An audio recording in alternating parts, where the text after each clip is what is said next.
How was Reuben running around yesterday? He looked pretty good.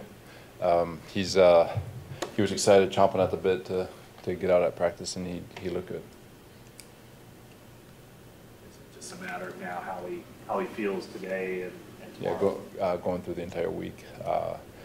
Yesterday, today, tomorrow, Saturday even. So same thing with Reid moving forward. As far as what he's been able to do to stay sharp, what kind of mental reps has he gotten over these past 3 or 4 weeks?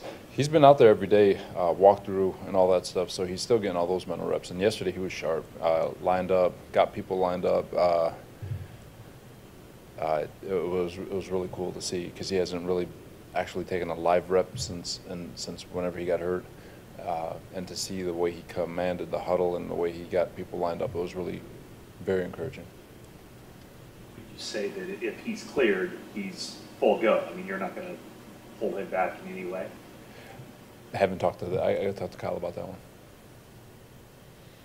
I've seen so many different kinds of quarterbacks. Just kind of what are the main challenges that Kirk Cousins brings to his defense? Kirk, guy, he can spin it. Really live arm. He's very smart. He can make you pay. He's patient enough to make you pay. He'll grind you out all the way down the field.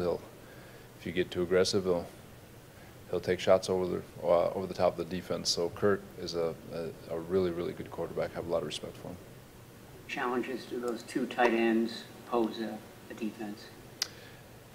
Anytime you have weapons, there's 5 eligibles on the football field, and they've got 5 legitimate ones. So it always poses a challenge. But again, football always comes back to winning and dominating your one-on-one. So it's a great challenge for the guys on the back end to man up and play ball. And we do have awareness of where they are. All 5 of them, they got even that little number 25 out of the backfield. So it's an exciting challenge. But anytime, the more weapons you have, obviously the more of a problem. When Vernon Davis was here, the quarterback used to watch for matchups where a linebacker was covering him, and if he had that was the throw he was going to make. Are they trying to do the same thing, get him so that he's matched against a inside linebacker? They'll both tight ends. They utilize both in certain ways to make sure they create mismatches for sure. I wouldn't even call it a mismatch, but a matchup where they feel they have a favorable matchup, I would say. I don't think they're mismatching against us at all. But they do have Kirk is smart enough. He will send the ball. He does play matchups. They're really talented on offense, so they do create what they feel would be a favorable matchup for sure.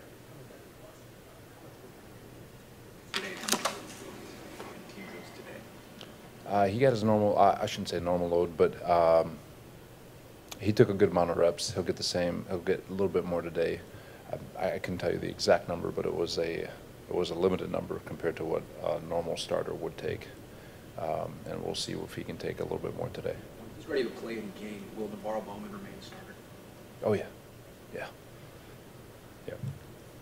Is Reid in a similar situation in terms of the reps he's getting coming back from his knee injury? Him and Reuben are on the same program. I couldn't help but watch the first 11 plays of that game against Carolina when you guys had both Reuben and Bowman on the field. The only time this year. I thought they worked really well kind of in tandem. I'm wondering if you have noticed the same thing, that they communicate well and that they complement each other well. Well, for those two, when Malcolm went down, they had a good month where they were working together. There's so much, defense is so much about communication and working and getting comfortable with the guy you're working next to. And so they got very comfortable with each other, and they were working at a very high level. So it's very unfortunate that Reuben went down. But at the same time, they've been in the meeting rooms, and so whatever communication they did have, they've been able to make it grow a little bit through meetings.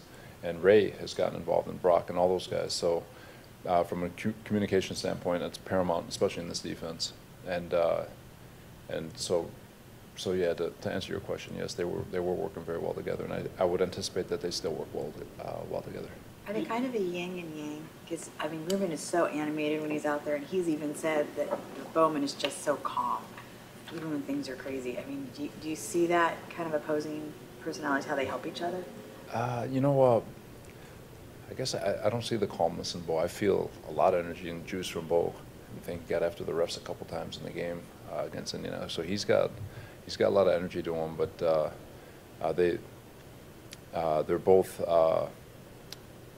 they're both rages of fury in my mind. That, you know, to be a ball player and an effective ball player, you have to have a lot of anger in you. And whether one shows it outwardly or inwardly, to me, it's just it doesn't matter because they both have the same mindset.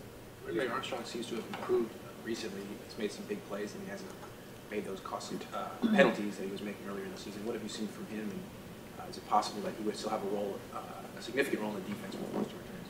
You know, Ray's done a fantastic job. He really has. Credit to the kid. He's taken all of his reps. It's very important to him. He's done everything he can to minimize the one or two plays that have killed him in the past, and he's gotten very comfortable communicating and really has a great understanding of what he needs to do down in and down out. So it is a challenge to try to find a way to get all those guys on the football field at the same time. As we start getting healthier, we're in a good situation with the amount of talent we do have to work with. You said last week that when Eric Reid is healthy, that Jaquaski inserted himself to the point where he's going to need to be on the field. And Kyle said yesterday that it's going to be a competition, and then we asked Eric about it, and he said he feels like he won that starting safety job in training camp, and when he's back, he expects to be that starter again. Is that how you see it, and how do you evaluate that situation at strong safety over these 3 practices? Same thing at linebacker. I mean, those guys are. We have a very good problem at safety with 3 really talented football players between Jimmy, Eric, and Tart. So I love the mindset from Eric Reid. He should think that way. I wouldn't expect a football player ever to say, well, I wouldn't expect anything else. But again, going through this entire week, to even think that far ahead, we just want to make sure he's healthy first. And when it's time to cross those bridges, we'll cross them. General philosophy on if a player can lose his job because of an injury or when an injury happens in this case? My philosophy is in line with Kyle's. Which is? He can share that one with you. Robert, it seems like Richard has kind of been, up and down, bad week and then a good week. And, what do you have to do, or what does he have to do as a second-year player to kind of level that out and play at a more consistent level on a weekly basis? It comes back to preparation. There's a difference between ready and prepared in my mind.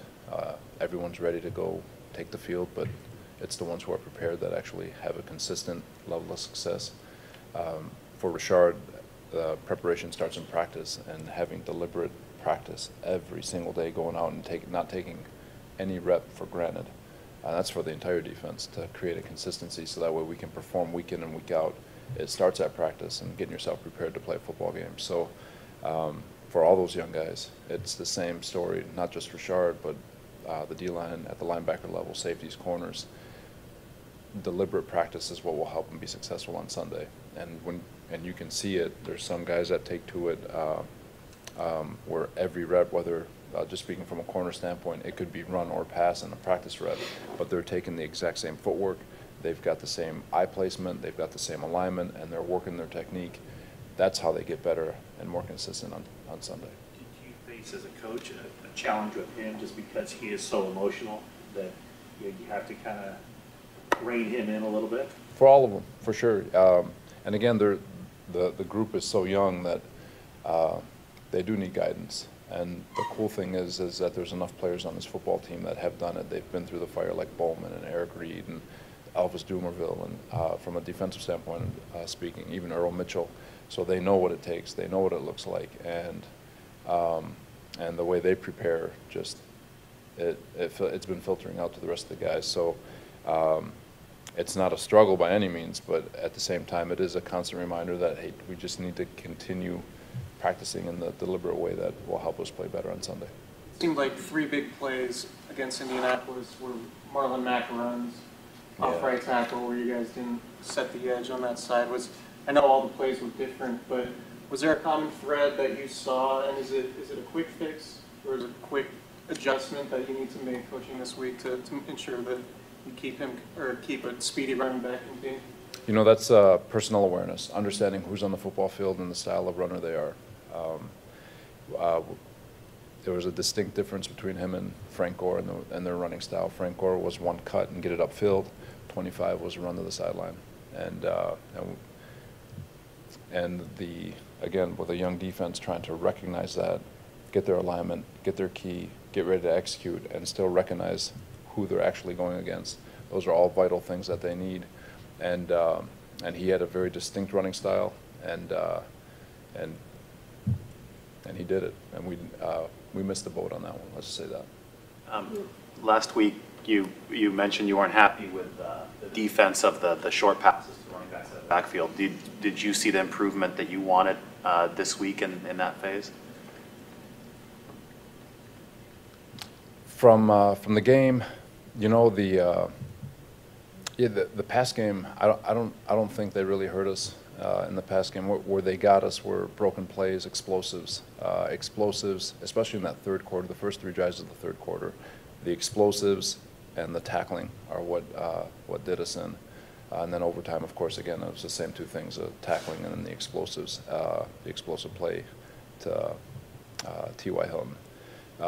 So I don't think though it was much more improved. Wasn't a problem in my mind. Now we got another thing that we got to bring awareness to, which is, of course, keeping the ball in front of us and trying to eliminate the explosives and tackling. We got to get better at tackling.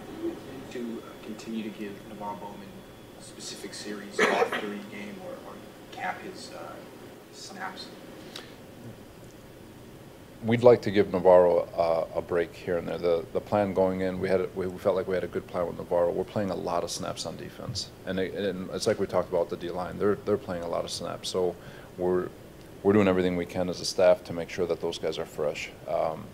So they're there and available for crunch time. So in overtime or 4-minute drive or 2-minute, we've got all gas, and we're ready to execute the way we need to execute. So the one series to give him a quick breather in the first half, quick series in the second half, that was the plan going in, so we could have him for those crunch time moments, because he is a vital part of this defense. So that was the plan, and we'd like to continue that, provided now if we're in a game where, you know, our snap counts are really, really down, well, that's a different story as the game goes. But if you're in the middle of a game and you recognize that you're taking on a lot of snaps, and for sure it's something that all position groups need to talk about. And when Foster comes back and you do that, would Foster move over to the mic, or how would you rearrange that? We'd like to keep Foster playing one position. You know, having a rookie bounce back and forth, that wouldn't be doing him a very good injustice. Robert Z. Quality wasn't great yesterday. Did you notice it affecting anybody at all, or it's not as bad here as in other parts of the Bay Area?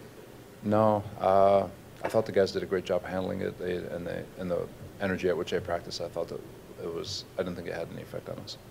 Schedule's not changed. Robert, as you know, Navarro doesn't love coming off the field. He's not used to coming off the field. Does that have the potential to get to be an uncomfortable situation, or do you feel like you've talked to him and he understands well enough what's going on? I would expect Bowman to be the most angry human being in the entire world. I would expect nothing else. And I would expect him to fight tooth and nail to come off the field, and I would expect him to fight tooth and nail to get back on the field. And that's why Bowman is a special football player, and that's why he's been fantastic his entire career. And like I said, it's no player wants to come off the field, nobody. And so I completely understand where Navarro's coming from. It is not uncomfortable, because in the end we're all men, we're all professionals, and we all have a job to do. And at the end of the day, there is no doubt that Bowman will perform at a great level, and all of them, the D-line included, they'll all perform at a great level if we can get their snap counts down.